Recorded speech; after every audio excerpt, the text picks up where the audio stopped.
ઇસ્ટમાં યુદ્ધથી દેશમાં ગેસનું વધતું સંકટ. રાજકોટના બોલબાલા ટ્રસ્ટની અનોખી પહેલ. ટ્રસ્ટ દ્વારા રોજના 3000 લોકોને ભોજન અપાઈ રહ્યું છે. 3000 લોકોને વિનામૂલ્યે ભોજનની સેવા આપવામાં આવી રહી છે. ત્યારે ગેસના સિલિન્ડર ન મળતા ભઠ્ઠાને શરૂ કરાયા છે.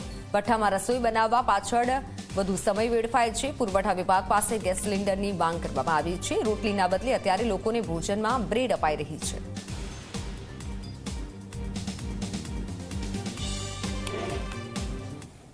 મિડલ ઈસ્ટની અંદર જે રીતના યુદ્ધની પરિસ્થિતિનું નિર્માણ થયું છે ને તેની અસર હવે ધીમે ધીમે અન્ય દેશો પર પણ જોવા મળી રહી છે. રાજકોટની બોલબાલા ચેરિટેબલ ટ્રસ્ટ જે છેલ્લા 35 વર્ષથી રાજકોટની અંદર જે નિરાધાર લોકો હોય, ગરીબ લોકો હોય તેમને ભોજન બનાવી અને પહોંચાડે છે, પરંતુ ક્યાંક આ વખતે ગેસને કારણે તેમને પૂરતા પ્રમાણમાં સિલિન્ડર મળતા નથી અને તેને કારણે જ આ પ્રકારની પરિસ્થિતિનું નિર્માણ થયું છે. આપણી સાથે બોલબાલા ચેરિટેબલ ટ્રસ્ટના પ્રમુખ જયેશભાઈ ઉપાધ્યાય છે, તેમની સાથે વાત કરીશું. જયેશભાઈ, ગેસના સિલિન્ડર પૂરતા પ્રમાણમાં મળતા નથી, ચૂલા ઉપર રસોઈ કરવાની નોબત આવી, શું પરિસ્થિતિ?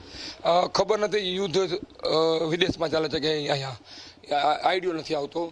રોજ છાપામાં વાંચીએ છીએ કે અછત થશે, પરંતુ ખબર નથી કેમ અમને એજન્સીના લોકો રસોઈ માટે રહેણાંક અને કોમર્શિયલ બંને સિલિન્ડરો અમારા ટ્રસ્ટ પાસે છે, પણ છેલ્લા અઠવાડિયાથી અમને રોજ દબાવવામાં આવે છે.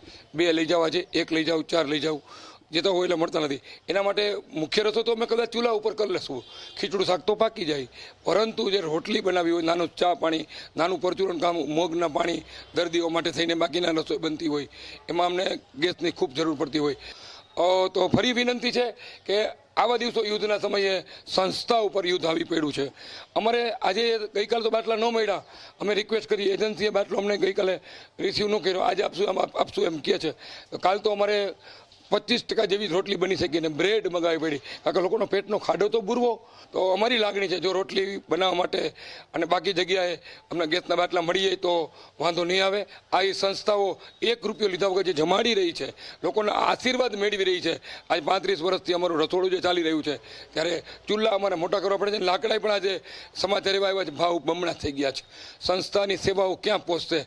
જો અમને પૂરતા બાટલા મળી જાય તો અમે તંત્રના ખૂબ આભારી થશું, અને ભેગા આશીર્વાદ પણ ગરીબોના મળશે.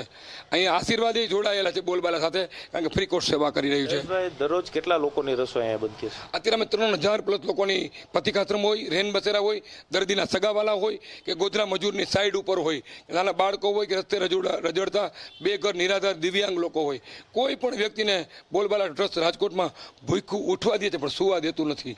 આજે અમે જિલ્લા વહીવટીતંત્ર કલેક્ટરશ્રીને પણ મળવાની લાગણી વ્યક્ત કરી છે. પુરવઠા અધિકારીને મળતું, ગેસ એજન્સીને ફરીવાર ટ્રસ્ટીઓ ખુદ રિક્વેસ્ટ કરવા જશું કે સાહેબ તમે જ્યાં કાપ મૂકો અહીંયા ત્યાં મૂકો, પણ અમારી જેવા સેવા સંસ્થાને આ આશીર્વાદના કામમાં કાપ ન મૂકો એવી રિક્વેસ્ટ પણ કરવાના છીએ. જે રીતના છેલ્લા થોડા સમયથી જે દેશની અંદર જે કોમર્શિયલ ગેસ અને રેસિડેન્શિયલ ગેસ છે તેની અંદર જે અછત ઊભી થઈ છે ને, તેની હવે અસરો સામાજિક સંસ્થાઓ છે ત્યાં સુધી પહોંચી છે. ત્યારે સામાજિક સંસ્થાઓના જે આગેવાનો છે, પ્રમુખો છે, તેઓ સ્પષ્ટ રીતે કહી રહ્યા છે કે જિલ્લા વહીવટી તંત્ર છે તે સામાજિક સંસ્થાઓને પૂરતા પ્રમાણમાં ગેસ મળે તે પ્રકારે તેઓ મદદ કરે, અને સાથે સાથે જે અછત ઊભી થઈ છે તેની અંદર પણ લોકોનો સાથ સહયોગ છે તે સામાજિક સંસ્થા માગતી જોવા મળી રહી છે.